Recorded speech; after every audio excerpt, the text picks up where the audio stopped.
Here we go. All right. Now we're rolling. Okay, I have to figure out this like streaming software. Here we go. All right. Okay. Now we're rolling. I have to figure out this like streaming software. My bad. So today's topic is about you cannot fill from an empty cup. Let me pause that. You cannot fill from an empty cup. Today's topic is about you cannot fill from an empty cup. Let me pause. Okay, sorry about that. Still getting used to this.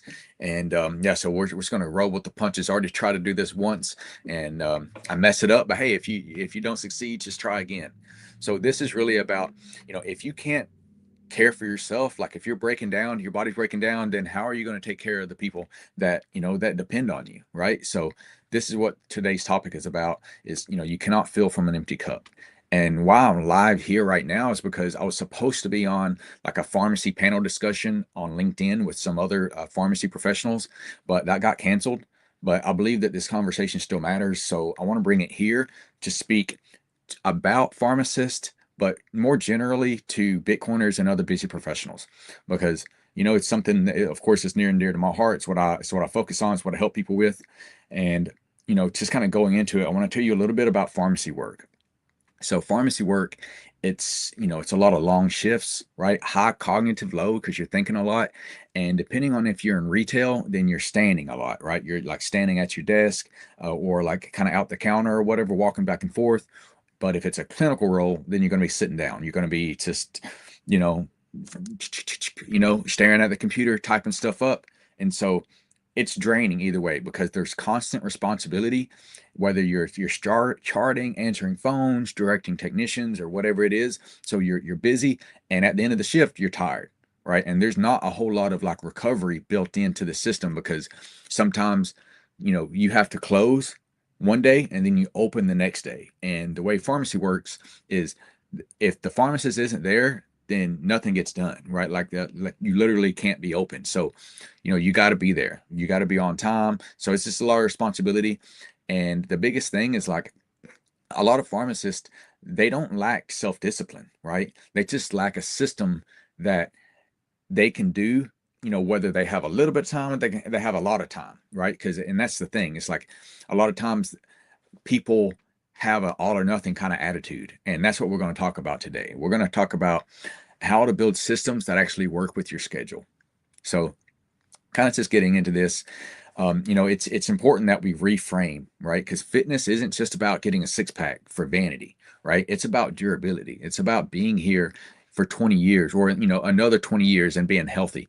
Because working in a hospital, you see people and you think, man, this person now, like everybody's crying, everybody's upset because this person is, they're experiencing a health problem. And it's like, well, what is it? A lot of times it's high blood pressure, which causes stuff like strokes and heart disease and stuff like that. There's diabetes and, the complications with that, like people are getting their feet cut off because they weren't mindful about their sugar and exercise and all that kind of stuff. And it's like all this stuff can be prevented if you're paying attention to your lifestyle, the stuff that you do day in and day out. And it's not sexy, like I said, it's not about vanity, it's just about durability. Because if you don't take care of this stuff now as you're going through life, then it catches up to you eventually. And your body just breaks down and then you can't care for others. So think about it as like taking care of your health is part of the job.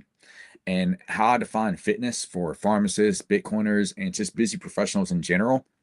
It's because it's not really about finding time, because people say, oh, I don't have time for fitness, right? It's more about like how do you have a better strategy to make sure that you get things done. And something that I don't know if you guys know who Mike Mincer is, but Mike Mincer was like a 70s kind of era, 70s 80s era bodybuilder, and he focused on like the minimum effective dose, like training really hard, like high intensity training is what they called it.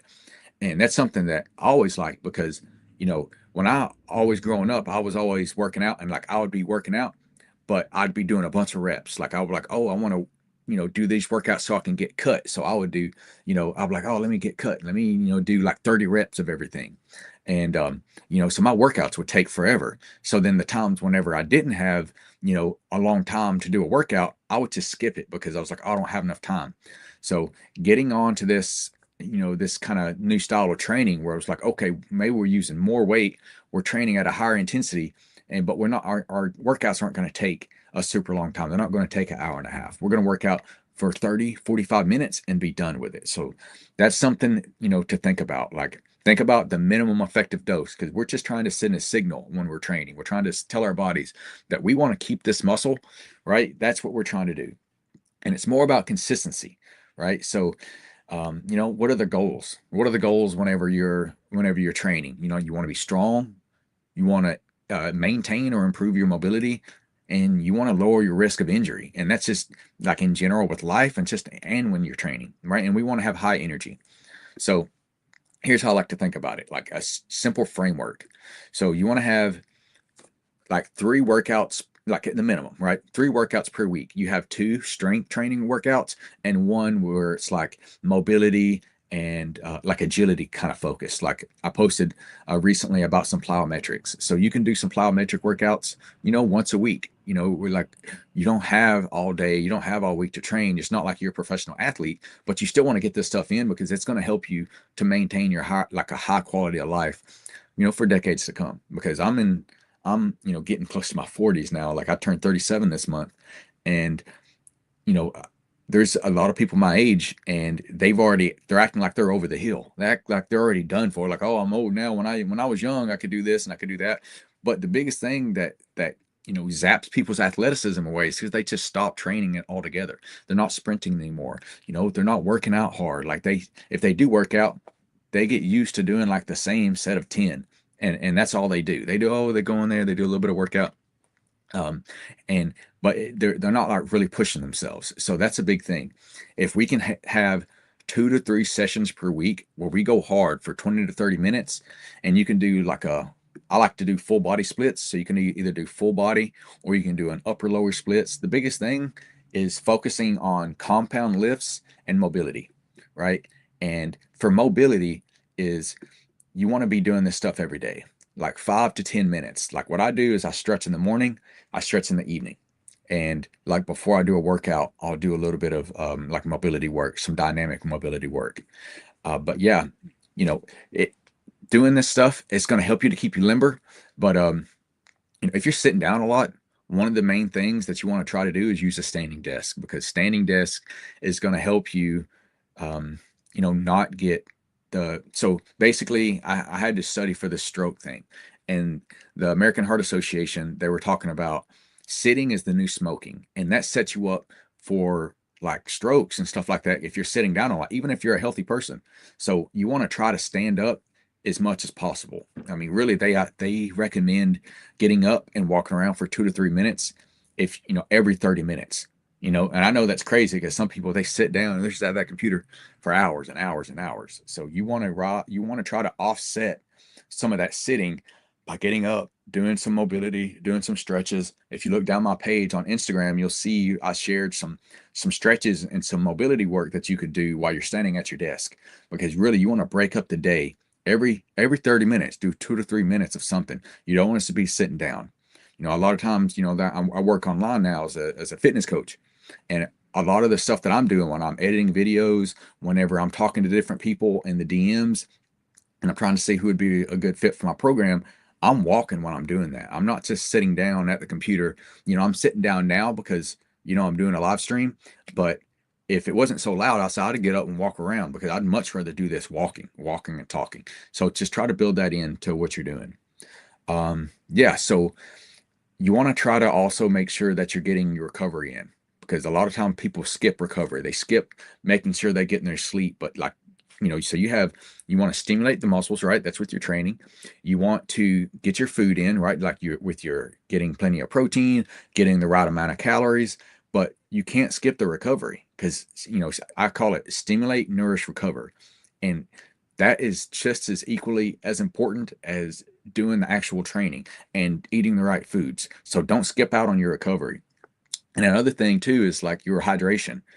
People make a big deal about, electrolytes and stuff like that. And of course, you want to replenish your electrolytes, but it's not as big of a deal as what a lot of people make it. It's not like you have to have a liquid IV every time you go run, or every time you sweat a little bit, because you're going to get more of that whenever you eat. So as long as you're having like a regular diet, it's more about making sure you stay hydrated, because a lot of people are just dehydrated. And you know walking, right? Like if you have a goal every day where you're trying to hit 10,000 steps, and I know that's a lot. So what I did when I started, because it was something that I never paid attention to it. I would say, oh, I don't have a watch. I don't need one. I've got abs. I don't need to pay attention to that. But once you actually do, you get like a tracker, you start saying, okay, let's shoot for 6,000 steps a day. And that's going to help you to build some consistency, because if you get to the end of the day, right, like you've been working all day and you look, you've only got 4,000 steps. That gives you a reason to get up and go walk for another 30 minutes. Get that extra 2,000 steps. Once you've consistently hit that 6,000 every day, bump it up to 8,000. Once you're at 10,000, that's pretty good. Some people get like 20,000, but that's a lot of time. It's just like a time issue at that point. But that's good though, right? Because if you're struggling with your weight, right, that's one of the easiest levers to turn. Is can you just walk a little bit more, because that's going to help you to burn a few hundred calories, because it's easy to do and it's low impact. You can recover from it really well. And another thing to kind of keep in mind about is setting boundaries with people, whether that's with your work, whether that's with your family and friends. Like it's okay to say no. You don't have to accept all the extra shifts that they offer you, because you know as pharmacists, we're taking care of people. And so sometimes if we're not there, either the pharmacy won't be open, so we feel guilty, like if we want to take a day off, or if our bosses or whatever call us and say, hey, so and so called out, can you come in and work? And you're knowing like what the workflow is going to be like if you're not there, and how it's going to be harder on everybody else. So you're like empathetically, you're like, oh man, like maybe let me go in and help. But sometimes you need a rest. And setting those boundaries and letting people know, hey, I need some time off. I need to do that. Like that's how you take care of you. And that's just really important, because you got to make it work with your real schedule. Because a lot of times, working a pharmacy shift, you're working 12 hours on, and maybe you work a couple of days in a row, or maybe you're in retail and you work like a 13-hour shift. So you need to be mindful of that kind of stuff. And what I would do is train on my off days. If I'm working a 12-hour shift, I would train on the days that I'm not working. But if you're working an 8-hour shift, then you can do like mobility every day. It's no problem. If you're working an 8-hour shift, then you can work out for 30 minutes either before or after the workouts, because morning or night, it doesn't really matter. If it messes with your sleep, if you work out in the evening, of course, just work out in the morning. Maybe you get up a little earlier, but you'll find that it actually gives you more energy, right? Because people, they talk about like, oh, like I don't have the energy, how am I going to do this extra work? But if you're fine, if you get up and you do a good workout in the morning before you go to work, you feel more energized throughout the day. And as you start building muscle, you start building the habit, that routine, you're going to feel better. And as you do that, your confidence is going to improve. So another thing that you can do to kind of break up the day is, like I said about the mobility stuff, doing something by your desk. Walk whenever possible. Take the stairs if you're in like a hospital. Try to take the stairs all the time. You don't just run to the elevator, because a lot of times people walk together, right? And so people gravitate going towards the elevator. But if you just be that person in your hospital, in your pharmacy, or whatever, that always takes the stairs, you're going to have a positive influence or a positive impact on other people. Like, you know what, so and so always takes the stairs, let me take the stairs too. And you can have one, it's going to affect your own health, but two, you're going to start to have a positive impact on those around you. Same thing with using a standing desk. Don't feel weird about using the standing desk at work. Like, be the person that advocates for that, because you have to be your own best advocate. And if HR is okay with it, or whoever runs the business is say, hey, let them get a standing desk, then that'd be cool. So try to do that. Let's see here. I got a few other things I wanted to talk about. Yeah, so nutrition. So I'm big on tracking, right? Like on the Proof of Work fitness app, my clients, they track their nutrition, their protein, their carbs, their fats, their total calories. But you don't necessarily have to start out like that, right? You can make a lot of progress and maintain if you're just being mindful, right? What I mean by being mindful.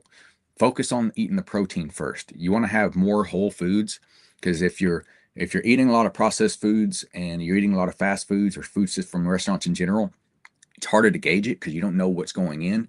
But when you're eating whole foods that you're cooking yourself, you know how much protein is going to be in this, or how much fat, how many carbs, if you're kind of looking at it on the way in. But even if you don't look at everything, focus on eating the protein first. Like when you think about your meal, think about like, okay, I'm going to have either some chicken or some steak or some turkey, whatever. You're going to have that, a big portion of that. And then you're also going to have some carbs, a little bit of fats. But yeah, focus on eating the protein first because it's going to make you feel full, satiated, and just focus on doing simple meals, right? A little bit of rice with some chicken, or maybe instead of rice you eat sweet potato, because it's a complex carb, so that's going to be even better for you, like blood sugar wise. And yeah, just remember to be hydrated. One of the things that I like to do is keep some high protein snacks. So this here is a protein bar. So this has 15 grams of protein. Let's get some fiber in here too. Yeah, so there's 4 grams of prebiotic fiber. So prebiotic means it's feeding the probiotics. It's feeding the good gut bacteria. And so if you have one of these at lunch, or like until you get to lunch, because sometimes we can't always have like a well balanced breakfast or whatever. If you have like a high protein thing, it's going to help to make you feel full, feel more satiated. And sometimes we like stuff that's sweet after dinner. I know I like to have something sweeter, but we also want it to be contributing to our goals.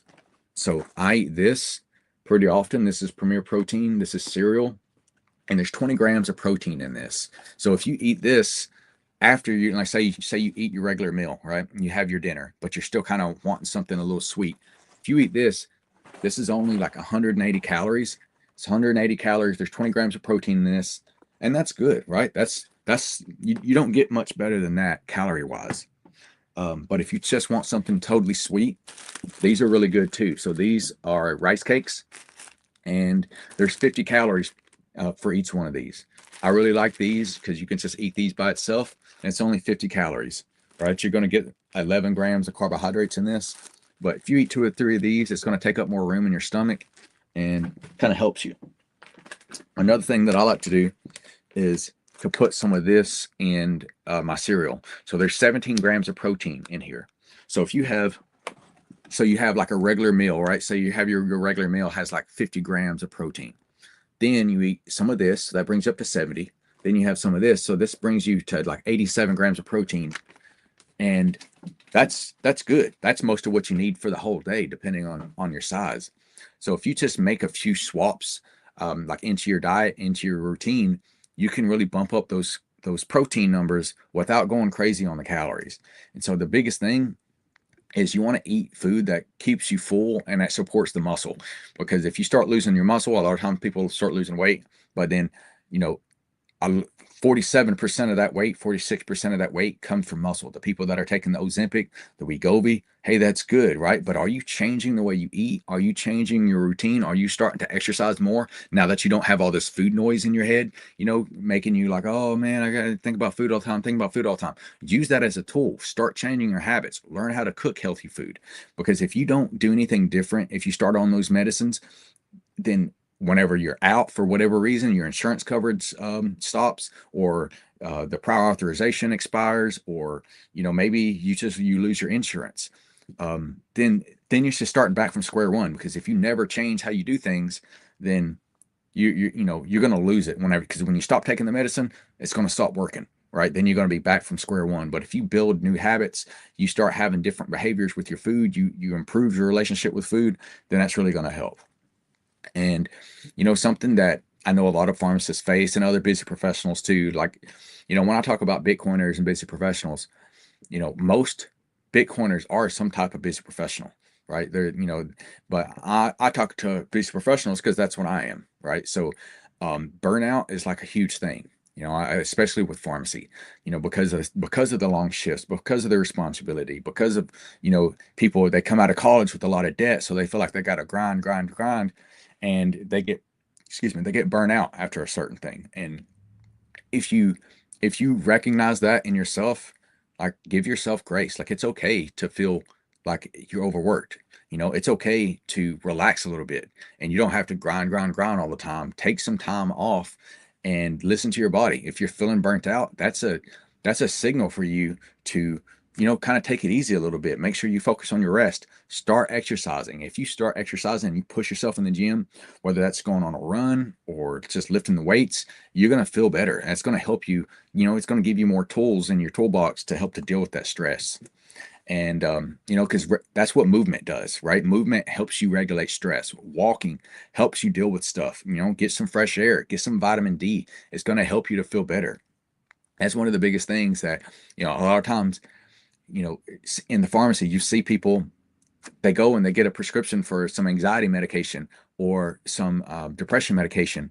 But a lot of times it's like, did you spend some time focusing on your sleep? Focus on strength training, doing some cardio. Like, did you actually make an effort for that? Because that can help you, regulate your anxiety and your stress, and help you with your blood sugars and, your cholesterol, all that kind of stuff. Like if they could put exercise in a pill, I mean, it would be the best pill, right? It would be the best pill. But anyway, and it also just builds your confidence. Like it makes you feel good to be like who you are and in your own skin, because you like what's looking back and, looking back at you in the mirror, because you're like, yo, I did this. You lift your shirt up and you got some abs now. You're like, yo, I did this. I built this. I didn't think I could. Because those small wins, like even if you're not even a place where you're even close to having abs yet, if you prove to yourself that you can stay consistent with, like, hey, you know what, I used to have, I used to have fast food every day for dinner, but now I started having a protein shake, and then now my snacks are like protein cereal.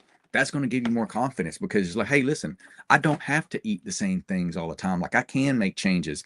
And anyway, those small wins, they really help you with your momentum. And the reason I make a big deal about this stuff and why I care is because I'm a pharmacist, right? Like I live a busy schedule, plus I coach, and I coach busy professionals, like, and I help them build systems so that they can make this work for them, themselves and their lives, because we have a bigger impact on other people than we know, because people are always looking at you. They're seeing how you deal things. Like if you're a pharmacist, people look at you with respect because you went through a lot of school, and they want to see how you handle things. It's like, you ever see those doctors that smoke cigarettes? How do you think that their patients look at them when their patient is, you know, they're getting a diagnosis like that they have diabetes and they have high blood sugar, and like maybe there's whatever the situation is, and their doctor is telling them, oh, you should probably start exercising a little bit, and you got to quit that smoking, and you got to start eating a little bit better. But then meanwhile their doctor is really overweight and they're smoking cigarettes and stuff like that. Like, be the change that you want to see. So if you start living a healthy and fit life, and you start making these changes in yourself, and then when you give people advice, they're going to take you more seriously, because, like, you know what, it's working for them, they're making it work, blah blah blah, you know what I mean? So really focus on the stuff. Like I have to do that with myself. Like sometimes I'll give advice to somebody, I'm like, man, I need to take that advice myself.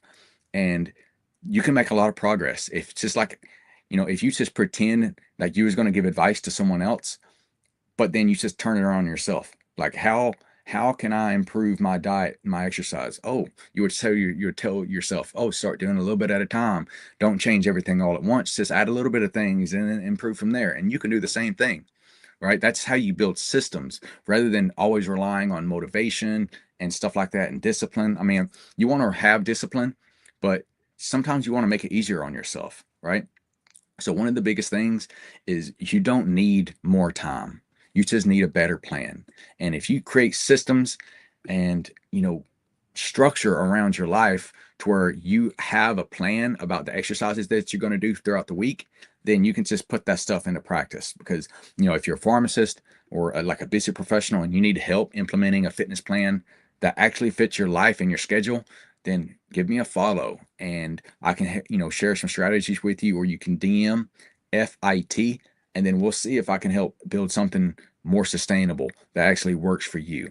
But otherwise, I give a lot of great advice on my page, so definitely check that out and just make it work. Don't start, you know, You don't have to do everything at once. Just take something, that you learn, something that you learn from day. Maybe it's a snack, maybe it's about doing shorter exercises, and then put that into practice. And then go from there. Next week, you add something else on. Or maybe you just stay consistent for a week. Whatever it is, just build that confidence in yourself that you can do this, because I know you can.